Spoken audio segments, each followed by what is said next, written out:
बेटी की शादी में उसके पिता द्वारा दिए जाने वाले उपहार ने कब दहेज का रूप धारण कर समाज में इज्जत का प्रतीक बन गया, पता ही नहीं चला।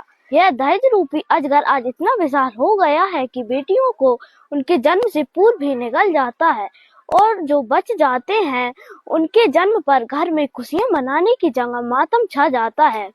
जब इस कुप्रथा के चलते समाज में बेटियां ही नहीं बचेंगी तो बहू कहां से लाओगे। आज समाज को इस दहेज रूपी कुप्रथा से बेटियों को छुटकारा दिलाने की जरूरत है। बेटियां सिर्फ घर के कामों तक ही सीमित नहीं रहती, वे पढ़ लिख कर डॉक्टर, इंजीनियर, यहाँ तक कि राष्ट्रपति के पद को भी सुशोभित कर रही हैं। इस दहेज रूपी कुप्रथा के ऊपर हमने एक प्रस्तुति तैयार की है, कृपया इसे लास्ट तक जरूर देखें। बेटा, रक्षाबंधन का त्योहार आ रहा है, इसलिए तुम जाकर अपनी बहन को ले आओ। ठीक है माँ, मैं आज ही जाता हूँ। और बताओ, अब की बार आपकी फसल कैसी हुई है? अब की बार हमारी फसल ठीक हुई है। अरे आप ऐसे ही बैठे हुए हैं, हमारी बहू को लेने उसका भाई आ रहा है, जल्दी ना लीजिए। आने दो, मैं भी उसी दिन का इंतजार कर रहा हूँ कब मैं अपनी बेइज्जती का बदला लूं। कौन सी बेइज्जती का बदला? अरे तुम तो ऐसे कह रही हो जैसे तुम्हें कुछ पता ही ना हो। तुम भूल गई कि हमारी उनसे 20 लाख रुपए दहेज की बात हुई थी, जबकि उन्होंने हमें सिर्फ 10 लाख रुपए दहेज ही दिया है। तो क्या हुआ, हर पिता अपनी बेटी को उसकी हैसियत से बढ़कर देता है, और उन्होंने भी वही दिया। यदि उनकी हैसियत हमारे घर के मुताबिक नहीं थी तो अपनी हैसियत का घर ढूंढ लेते। राम राम ठाकुर साहब। राम राम, आइए बैठिए। और बताओ, घर पर सब ठीक है? सब ठीक है।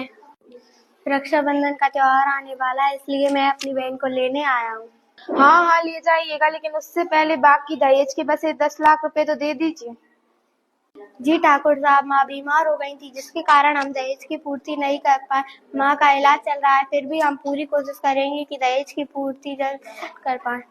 शादी तो हमने की थी हमारी बेटी की, देखने वालों की आंखें फटी की फटी रह गई। लड़के वालों ने जितना मांगा था उससे दुगना दिया था। ऐसी शादी इस इलाके में ना तो कभी हुई है और ना ही होगी। हमारा बेटा भी हमारी बेटी को लेने गया है, आता ही होगा। ठीक है ठाकुर साहब, अब मैं पैसे का इंतजाम करके ही आऊँगा। यदि आपकी इजाजत हो तो क्या मैं अपनी बहन से मिल लूं? हाँ हाँ, क्यों नहीं, आपकी बहन है, आप उससे मिल सकते हो।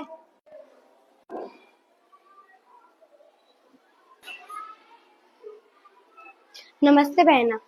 नमस्ते भैया, आइए बैठिए। भैया मेरी फिक्र मत कीजिए, मैं यहाँ ठीक हूँ। आप माँ का इलाज करवाइए, आपको मुझे जितना देना था आपने मुझे उससे कई ज्यादा दिया। बहन तुम फिक्र मत करो, माँ का इलाज भी होगा और मैं पैसे का इंतजाम करके जल्द से जल्द तुम्हें लेने भी आऊंगा। अच्छा, अब मैं चलता हूँ। अरे तुमने हमारे बहू के भाई से क्या बोल दिया? अरे तुम आ गए, हमारी बेटी दिखाई नहीं दे रही, कहाँ है? उसके ससुराल वालों ने उसे भेजने से मना कर दिया है। उनका कहना है कि हमने उन्हें उनकी हैसियत के मुताबिक दहेज नहीं दिया है, जिसकी वजह से उनकी समाज में नाक कट गई। कितने बेगैरत लोग हैं, हमने उन्हें उनकी हैसियत से ज्यादा दिया तो भी उनका मन नहीं भरा। समाज में कैसे कैसे लालची लोग बड़े पड़े हैं। शायद आप भूल रहे हैं कि कुछ समय पहले आपने भी किसी की बेटी के साथ वही किया था जो आज आपकी बेटी के साथ हो रहा है। अब जैसा कर्म करोगे वैसा ही फल आपको मिलेगा। दहेज कभी भी सम्मान का प्रतीक नहीं होता, मांगने वाला हमेशा भिखारी होता है, भिखारी सम्मान का पात्र नहीं होता। शायद तुम सही कह रही हो, मैं भूल गया था कि मैं भी किसी बेटी का पिता हूँ और प्रत्येक पिता अपनी बेटी को अपनी हैसियत से ज्यादा देता है। बेटी, मुझे माफ कर दो, तुम अपने भाई के साथ अपने मायके जा सकती हो। जी पिताजी।